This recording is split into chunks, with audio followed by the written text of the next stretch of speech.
ناس كتير كانت بتتكلم النهارده وخناقه موجوده على التويتر وعلى الفيسبوك على موضوع اللمض الموفره، واذا كانت دي رشوه انتخابيه ولا مش رشوه انتخابيه.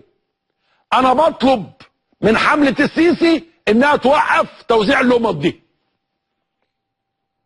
بصرف النظر عن اتفقنا او اختلفنا، مش وقته. بعد الحمله بوزع لمضك، نور البلد كلها زي ما انت عايز.